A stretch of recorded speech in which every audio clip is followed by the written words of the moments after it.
Looks like it might actually do it. All right, again, some quick reminders. First living things, according to scientists, were bacteria. But what kind of bacteria? Anaerobic. Because supposedly there wasn't any oxygen. That oxygen later came to be from where? From photosynthesis. From where?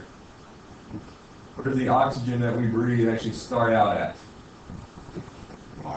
Water. During photosynthesis, plants and bacteria split apart water and release CO2 and use what? Why do they split the water in the first place? What do they need from the water? They need the hydrogen and some electrons. They oxidize the water. They need the electrons from the water. But regardless, the anaerobic organisms had to have come first. We're going to talk about respiration here a lot today, aerobic mostly. We know these three steps: glycolysis, Krebs cycle, electron transport. We're going to run through each one of them a little bit at a time. You look at the word glycolysis, you should know mostly what's happening. Splitting glucose. Realize that it's the first step in aerobic and anaerobic respiration. So when we start talking about anaerobic respiration here in a few minutes, you already know half of it. It's only 2 steps. Glycolysis is step number 1. Also remember that this happens in the cytoplasm or cytosol, not in the mitochondria. The main products for every glucose we start with, these are the main things we make. We actually make how many ATPs? 4, but we have to use 2 as what? Activation, free energy. We make a couple of NADHs, which by now you ought to know are forms of stored what? Energy. And electrons. And that what's left of the sugar is pyruvate. We basically take 6-carbon glucose, split it in half. We end up with pyruvates. So they're half a glucose minus a little what? Minus a little energy and minus a few electrons. But essentially they're half of the glucose. I'm going to walk us through a few steps here. This whole NAD plus NADH thing is important to understand. What's the name for NAD plus and FAD? What are they? What's the category that those chemicals fall in? Well, they're nucleic acids, yeah. But what other category do they fall in because of what they do? Electron carriers or electron acceptors. Remember, we start off something like this: NAD plus some electrons and some hydrogens, and what else? And some energy. And we end up with NADH and H plus. Realize going this way, this is what kind of reaction? Reduction. And that these things that we're using to reduce the NAD plus are coming ultimately from where? Sugar, the glucose. Respiration is about oxidizing glucose. Taking the energy out of the glucose, storing it temporarily in NADH, ultimately putting it where? ATP.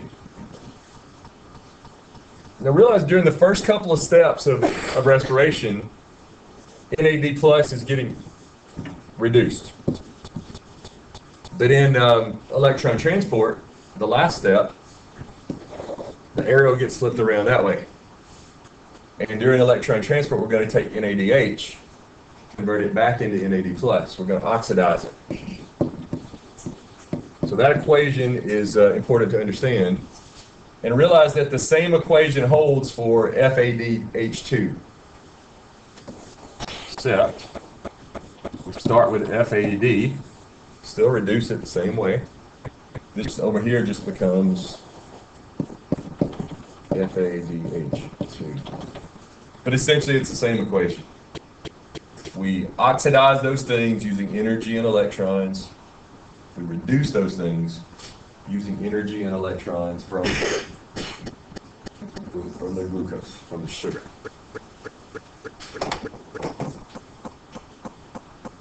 All right, now this set of steps. What is this set of steps like this called? A set of chemical steps. Metabolic pathway. So we're looking at the metabolic pathway of glycolysis. In the very first step, we're doing what to glucose? Phosphorylating it, giving it what? Energy, making it reactive and unstable. Activation energy kind of stuff. Between step 1 and 2, pretty much the only thing that happens is glucose does what? Changes shape. Because what do we know about glucose and fructose? They are isomers, which means they're the same chemical, just what? Put together in a different shape. So it changes shape a little bit. In this next step, phosphorylate the fructose. And we mentioned an enzyme here that's important to know the name of. And that's phospho what? Phosphofructokinase. We know kinases are enzymes that phosphorylate things. Take phosphate from where? Where do kinases take phosphates from? ATP. Transfer it usually to what? An enzyme or protein. Provide what? Activation energy. There's an enzyme, at least one enzyme, involved in every step in this whole metabolic pathway. Why am I only pointing out this one enzyme? It's got a feedback site, an allosteric site. And we know that what will bind ultimately to that little feedback site? Okay, but just in general, not just in this pathway. The final product of the pathway, which in cell respiration is ATP. But it's only likely to do that when what's going on with that final product? High concentration. There's a high concentration. There's a bunch of it. So when you make a lot of ATP and it starts to build up in your cell, it's likely to bump into this feedback site and stick there. When something is bound to that feedback or allosteric site, what happens to the active site? Change shape. What happens to that enzyme? It turns off. What happens to the other enzymes in the pathway? They're off too, because the products of this enzyme are what for the next ones? The substrates of the reactants. When you hear the word allosteric site or feedback site, or what's the process called here? The process we just described is called what kind of inhibition? Feedback inhibition, allosteric inhibition. Catherine, you said negative feedback. All those are good. When you hear those words, what's really going on? What's their role? Yeah, that's the word I want you to think of. Regulation. Regulation of a metabolic pathway. Turning it on, turning it off. It gets turned off when what's going on in the cell? High concentration of the product. When the concentration drops, what happens with that little product in the feedback site? It drops off. And what happens to the enzyme? It turns back on. The pathway's back on. So it's a way to conserve your body's resources again. That's the only enzyme we're going to mention specifically. Between this slide and the last one, what happened to the glucose? It broke. Split in half. We split it into two molecules that are 3 carbons apiece. We call this molecule typically G3P. It's essentially half of a glucose. In this step right here, what's happening to NAD+? It's reduced, which means what's happening to G3P? It's getting oxidized. In this step, ADP in, ATP out. You're making ATP. What's the name for the process that makes ATP during glycolysis? Substrate level phosphorylation. Taking energy, in this case, directly from here and putting it where?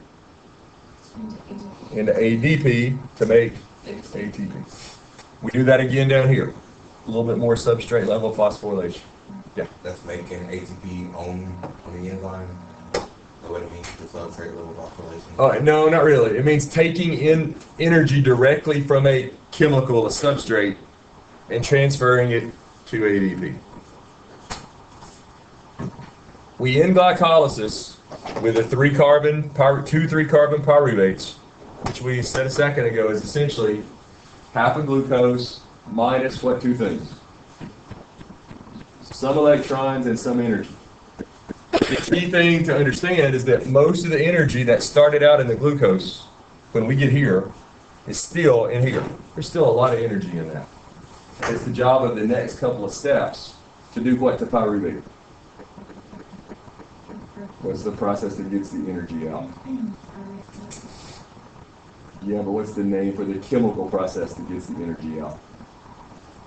How do we get energy out of things? How do we get energy out of gasoline? We oxidize it. Oxidation. So the next couple steps, you're going to oxidize the pyruvate. Get the energy out. Get the electrons out. Burn it, essentially, right? Now, here's the thing. We end glycolysis with this 3-carbon pyruvate thing. But the Krebs cycle has to start with how many carbons? It has to start with 2. So we have to convert 3-carbon pyruvate to 2-carbon what? Acetyl. And that step is called, appropriately, a pyruvate conversion. We're converting from a 3-carbon thing to a 2-carbon thing. That pyruvate conversion, where does it happen at? In the Intramembrane space. So before we go through that, let's remind ourselves of mitochondrial structure again. We know it's got 2 membranes. We know that this inner membrane is all nice and convoluted and curvy. And the name for those folds in there are the cristae. Important to understand that step 3, that's where it happens, on that membrane. It has to happen on the membrane because what's in the membrane? Proteins. Certain proteins. What are the names for some of those proteins? Cytochromes. Give me another one. ATP synthase. ATP synthase. They're in the membrane. They have to be in there because they have to be in a certain way. Order. Got to be organized. Can bacteria do aerobic respiration? Some can. Do bacteria have mitochondria? They do not. Do they need cytochromes and ATP synthase? They do. And those enzymes to work, they have to be where? In a membrane. What's the only membrane bacteria have? Plasma membrane, cell membrane. So it kind of makes sense because according to scientists, what did this membrane right here used to be? A bacterial cell membrane, a whole endosymbiotic idea. So sort of all ties together. Also remember that the matrix is the innermost part in purple up here. That's where Krebs cycle happens. And that the intermembrane space, the space between these 2 membranes, that's what we're about to talk about. So in our pyruvate conversion, it says up here, in order to enter the inner mitochondrial space, what have I been calling the inner mitochondrial space? The what? No. Matrix. The matrix, the inner part of the mitochondria, the matrix. In order to get in there, 3-carbon pyruvate has to be converted to 2-carbon acetyl group. To do that, it's basically a 3-step process. First of all, a CO2 is ripped away from the pyruvate. That does away with the extra carbon right there, right? CO2, what do you do with it once you make it? Breathe it. You breathe it out. Why? Why can't you use it for something? It's already been used. Oh, right, it's already been used. It's already been completely what? Oxidized. You got as much energy out of it as you can. You don't want any extra CO2 in your body because if you have it, what's going to happen to your body? It's going to become acidic because CO2 plus water gives us what? Carbonic acid. We don't want extra CO2. It's a bad thing for us. So we need to get rid of it. Right now, the CO2 you're breathing out is probably last night's dinner. You're breathing out your dinner right now. In the process of removing that CO2, the pyruvate is also oxidized a little bit. Meaning electrons and hydrogens and energy are taken away from it. And they're either used to reduce either NAD plus or, we don't need that plus right there, FAD. One of those two get reduced. It can be either one, depending on what's going on in your body. And then finally, the 2 carbons that are left, and again, what's that 2-carbon group called? Acetyl group. It hooks up with a vitamin called coenzyme A. All I want you to know about coenzyme A is it's sort of like what for the acetyl group? What's its role? Like a taxi. It's the coenzyme A's job to deliver the acetyl group from the inner membrane space to where? The matrix. It's going to drop it off. Let it go. Once it gets it there, what happens to the coenzyme A? It pops loose and goes and picks up another acetyl group, right? So it's like a taxi. It doesn't actually take part in the reaction. It just helps the reaction to get started. So after the pyruvate conversion, we're going to hit Krebs cycle. But again, right up here is our pyruvate conversion. 3-carbon pyruvate gets oxidized a little bit to make some NADH, loses the CO2, leaves us with a 2-carbon acetyl group, hooks up with coenzyme A to make acetyl-CoA. The coenzyme A will transport that 2-carbon group to here, and what would here be? That'd be the matrix. Drops it off, goes, tries to pick up another one. I don't like this slide for talking about the Krebs cycle, so let me go to my other standby slide. Here's Krebs cycle, and it's complicated. We start with 2 carbons, acetyl groups. Those bind in the matrix with this chemical that your body keeps a supply of called oxaloacetate, 4-carbon thing. 4 + 2 is 6. So the first thing we actually make in the Krebs cycle is this 6-carbon thing called citrate. I told you last time this is important only because what's the Krebs cycle also sometimes called? Citric acid cycle, named after this. What I want you to know about the Krebs cycle is this. Right in here. This isocitrate thing. What's happening to it here? Isocitrate's getting oxidized so that NAD plus can be reduced. We just put energy in this thing right here. Energy that started out where? The energy that we just put in that NADH started out where? In the sugar. So we're taking energy out of what's left of the sugar, we're storing it in NADH so we can later use the NADH to make what? ATP. It happens again here. Take this alpha ketoglutarate, oxidize it, put its energy right there in NADH. Happens again over here. Reducing FAD to make FADH2. Happens again over here. Reducing NAD plus to make NADH. So the Krebs cycle is all about oxidizing what's left of the sugar. Taking energy out of it, storing it in either NADH or FADH2. We make a little bit of ATP along the way. How much per glucose? During this step, 2. And what's the mechanism of making it in this step called? Substrate level phosphorylation. So I'll go to a summary slide here. Realize that the products that I have listed here are for the pyruvate conversion and Krebs cycle put together. It's for both of those. For those 2 steps put together, for every glucose we start with, we make 2 ATPs, 6 CO2s. Sort of makes sense. How many CO2s did we start with in the first place? Or how many carbons did we start with? C6, H12O6. So there's our carbons. We breathe them out. They're gone.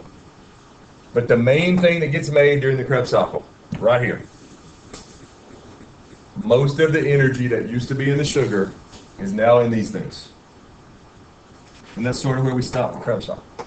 And we go to our last step, and probably our most important step, which is electron transport. I'm going to start here on a blank slide, because to understand electron transport, you've got to be able to draw this picture. Picture of a mitochondria. Embedded in the membrane of that mitochondria are these big things. And what do these represent? Cytochromes, which are proteins. Proteins that have 2 main jobs. What are their 2 main jobs? Transport electrons and Okay, yeah, I didn't think about that one. Oxidize NADH and pump H pluses. So really 3 jobs. Oxidize NADH, carry electrons, pump H plus. Also, embedded in a slightly different spot in this membrane is another important protein called what?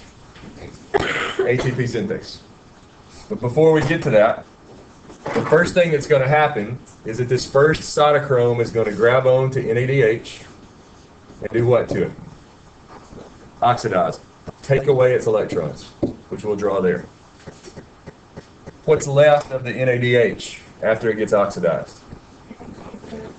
NAD plus and some H plus, right? And those are going to be reused to help us do what again?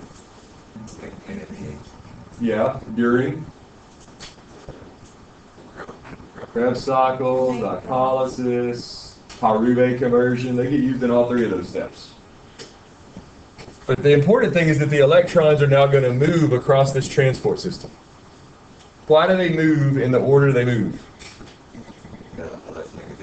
Yeah, they move from the least electronegative cytochrome to the most electronegative cytochrome. Hold that thought for just a second.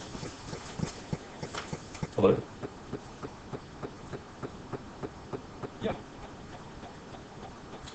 She's not here. Nope.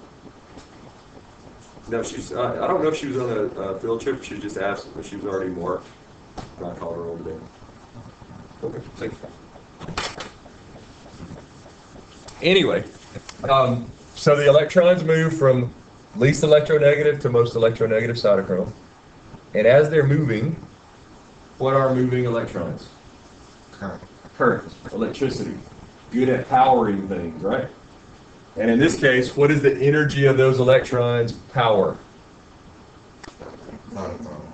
The cytochromes, the active transport part of the cytochromes.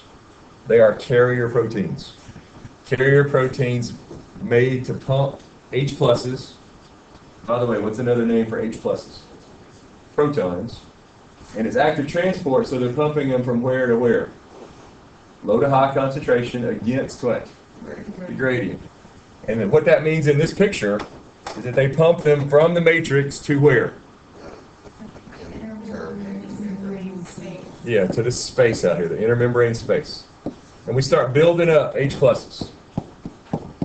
Now remember, there already weren't very many H pluses inside the matrix. There were already more out here in this space where I'm drawing these. So nature wants these things to do what? Go back in, because nature wants equilibrium. But why don't they just go in? Well, they're ions, and the membrane is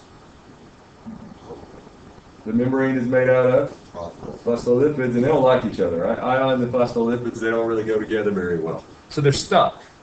So the more H pluses we pump out, the more desire there is for them to what? Go back in. We're building up what's called an ion gradient. It's what we call it a proton gradient. And that's a way to store what? Potential energy. Building up more and more energy. Till eventually, this little ATP synthase channel, whoa, I didn't mean to do that. Our little ATP synthase channel is going to open up. And when this channel opens up, the channel allows what process to happen? Oh, well, before that, the actual movement of H pluses through a channel is called facilitated diffusion. And how are they going to move in? Really fast, because there's going to be a really big what? Really big gradient. So you're going to shoot in with lots of what kind of energy? Kinetic. And I told you to think about this enzyme like a little paddle wheel that can be used to catch water, turn a what? Turn a generator, a turbine. This works very much the same way, and it's going to use that energy of these moving H pluses to do what? To make ATP, to take ADP and phosphate, plus the energy from these H pluses, combine those together to make ATP. This is a different way of making ATP than we talked about earlier. This way of making ATP is called what? Chemiosmosis. And it's, if you want a definition of that, it's using the energy of H pluses or a proton gradient to make ATP. Now, one other thing we're going to mention while we've got this picture up here, oxygen. Every time we've talked about oxygen in this class, I've stressed what property about oxygen? Electronegativity. Electronegativity is basically an oxygen's, or an element, an atom's attraction for what? For electrons. Turns out oxygen is more electronegative than what in this picture? Than all of them, okay? Even the most electronegative one. So oxygen will come in, O2, and do what to that cytochrome?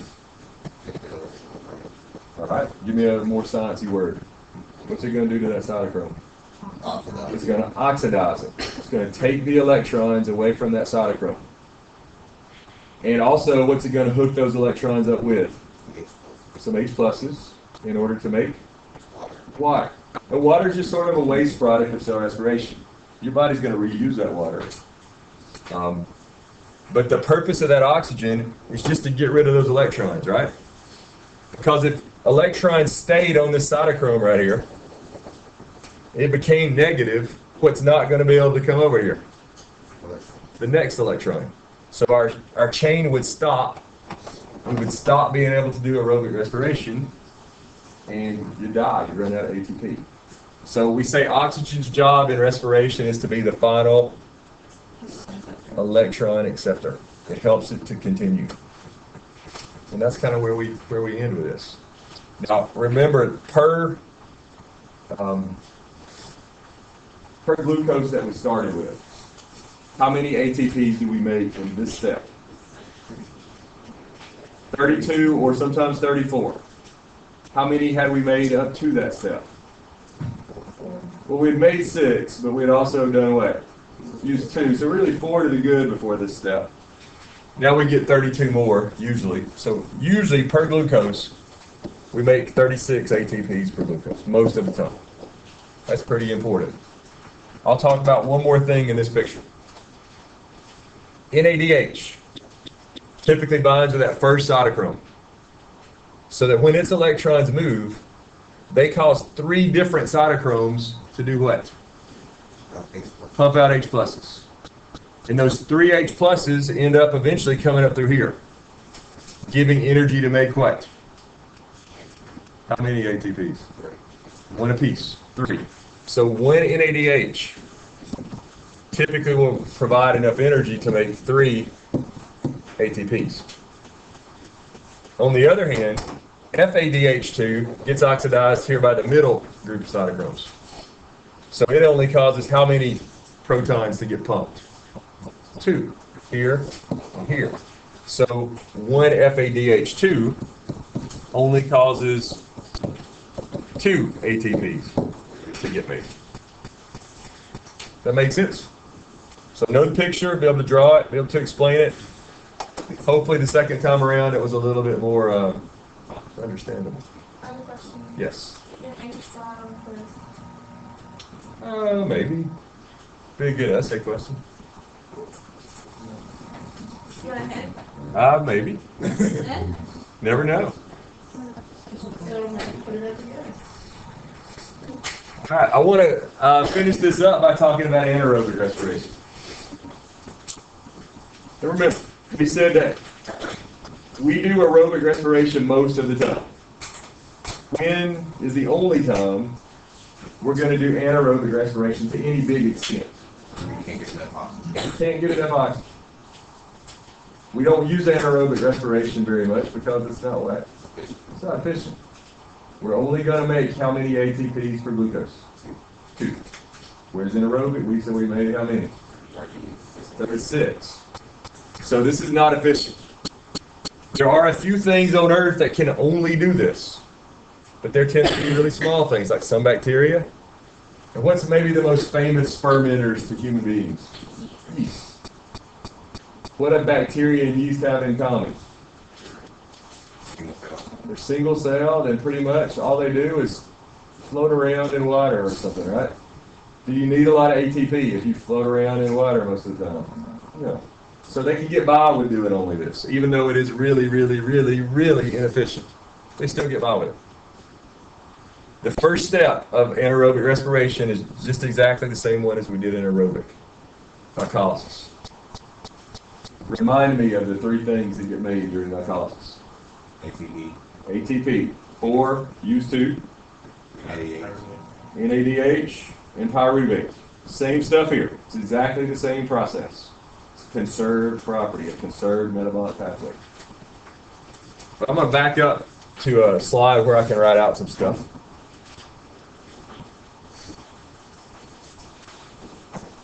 The key to understanding anaerobic respiration is understanding that. NAD+. You have a limited amount of NAD+ in your body. NAD+ is necessary for your body to be able to do what? It's a reactant in what parts of respiration? When do you have to have that during respiration? You got to have it for glycolysis. You need it for pyruvate conversion. And you also need it for? When do you take NAD+ and make NADH? Krebs cycle. During electron transport, what do you do with it? You take NADH and convert it back into that, right? But what I want you to understand is you have a finite amount of this. You can run out. It's typically not a problem for aerobic respiration, and I'll explain that in a second. Look. I do. I do.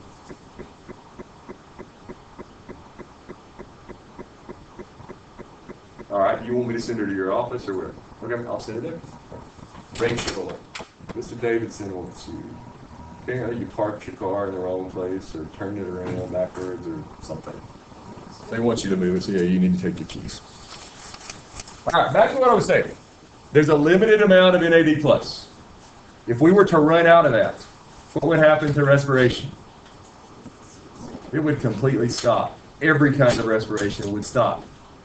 Not a problem in aerobic respiration, because during electron transport, we take NADH and we oxidize it back into what? NAD+. So if you've got oxygen, we're not worried about running out. Not a problem.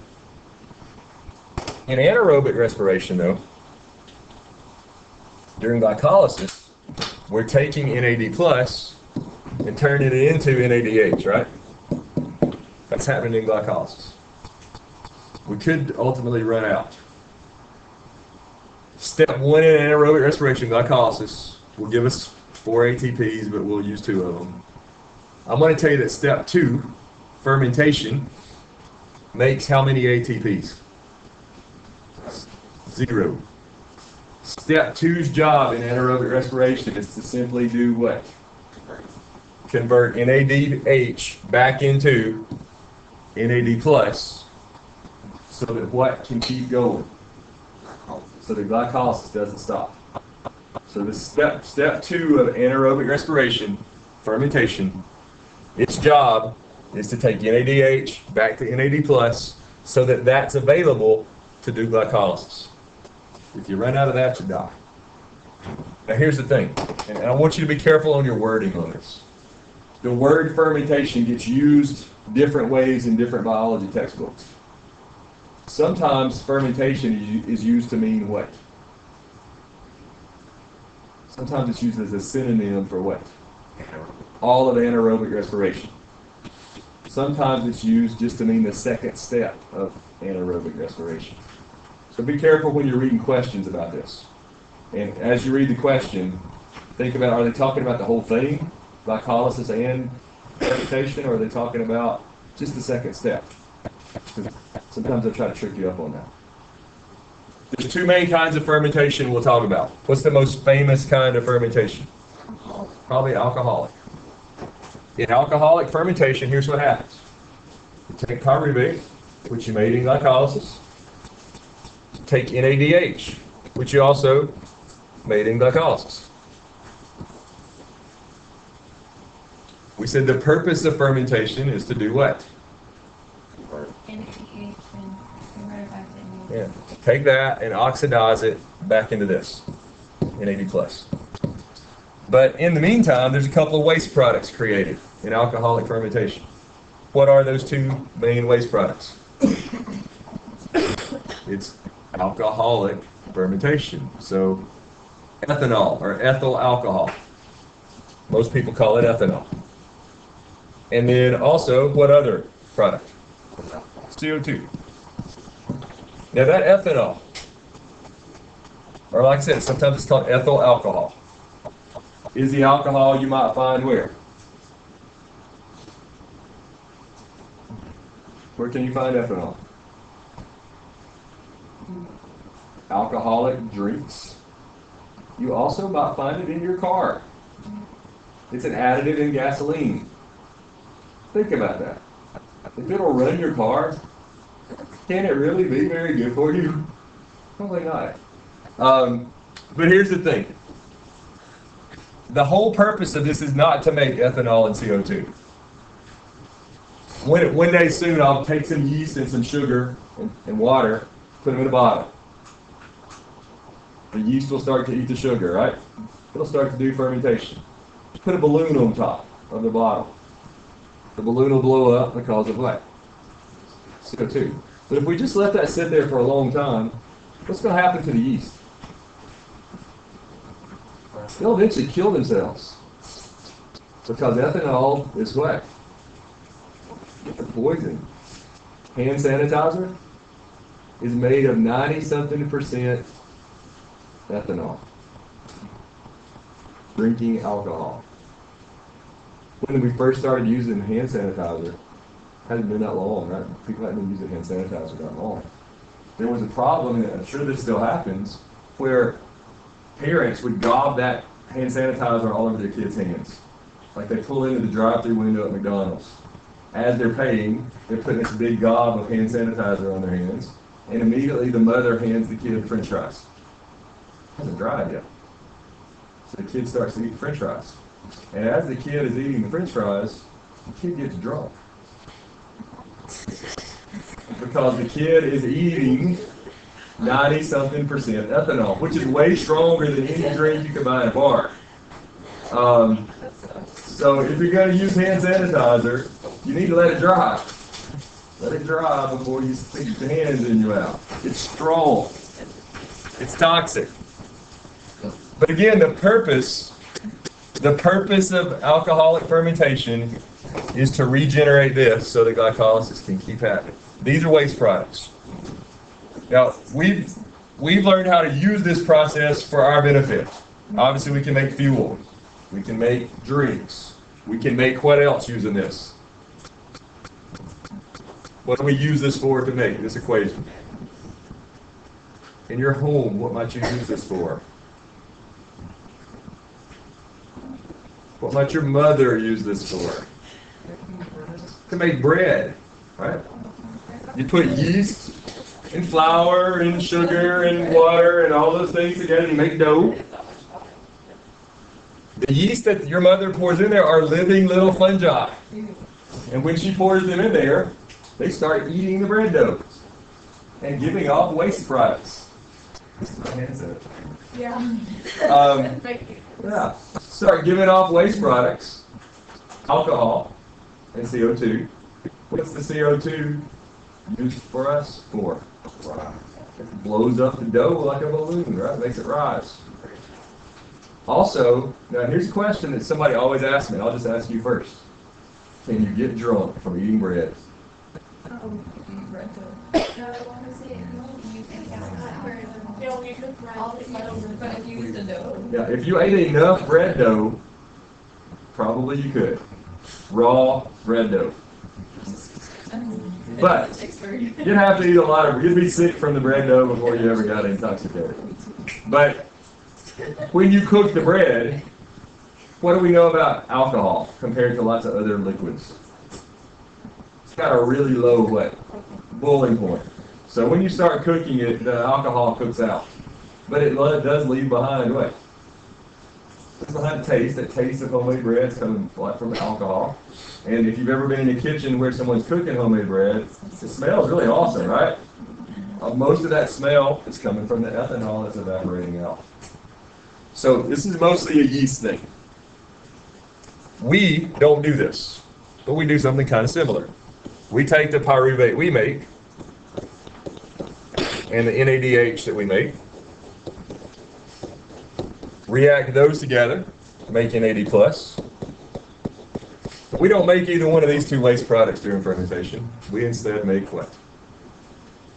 We make this thing called lactic acid, or sometimes you'll hear it called lactate. But the key thing, acid. Where's the only place in your body to any extent that's going to happen? In your muscles when you're really, really, really, really working out hard, right? That stuff starts to build up. It's an acid. What's it going to make your muscles feel like? It's going to burn, right? If you poured acid on yourself, it's going to burn. Makes your muscles burn, makes you get tired. When we exercise, we say that we build up what's called an oxygen debt. Sort of like, I'll make my federal government analogy here. When you're really exercising hard, you're sort of like the federal government. You're spending energy that you really don't have. Okay? You're building up a debt. Because eventually, what's your body going to have to do to that lactic acid? After it's built up in your muscles, to get rid of it, what's your body going to have to do to it? It's going to have to break it down through what process? Building up an oxygen debt. What process might be using the oxygen to get rid of the lactate? How about aerobic respiration? Okay? So we build up a debt of oxygen because eventually we're going to have to use oxygen to get rid of that stuff. It may take a while. If you're in really bad shape, how long might it take you to pay back your oxygen debt? It might take you a week. You might not be able to move for a week.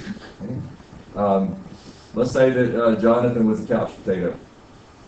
And December 30th, December 31st, New Year's Eve, Jonathan says, hey, tomorrow, I'm going to stop being a couch potato. I'm going to get all buff, in shape.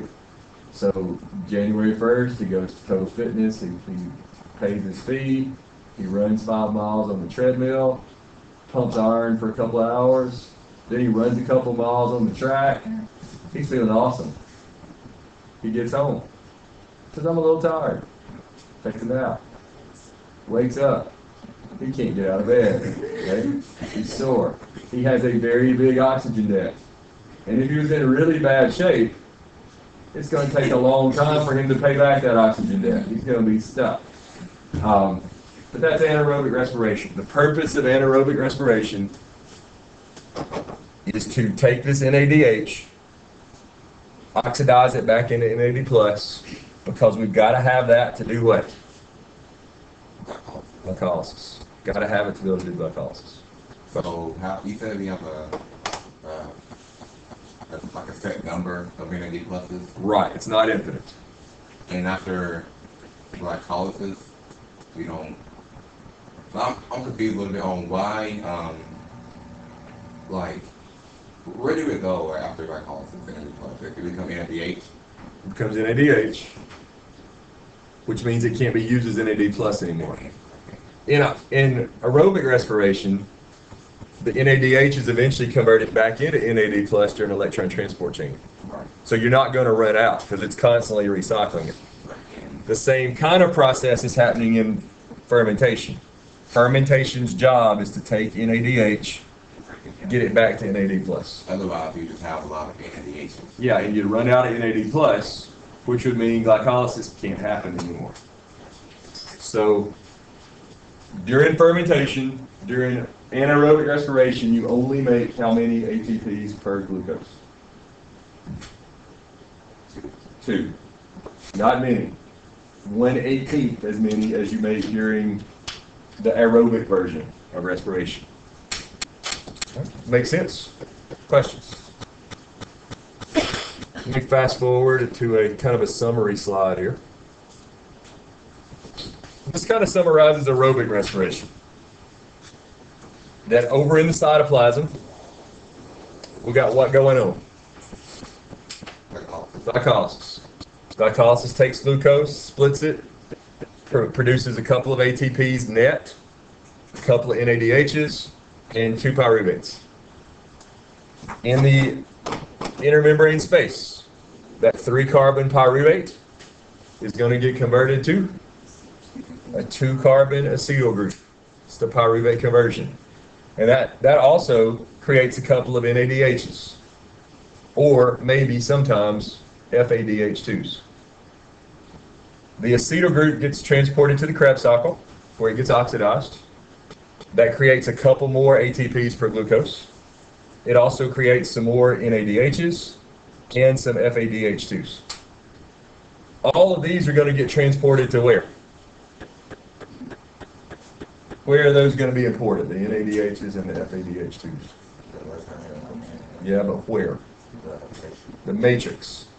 They're going to get oxidized during electron transport, and they're going to be used to produce a lot of ATP, on average, in this step, about 32, for a total of usually 36. Now, what's the other name for the electron transport system? Oxidative phosphorylation. During electron transport, what's getting oxidized? NADH or FADH2. And what's getting phosphorylated? ADP in order to make ATP. So know that name, oxidative phosphorylation, electron transport system. That's kind of where we'll stop. Question. Let me turn off the recorder, and we'll talk about the lab. Yes, sir. Great question. Guys,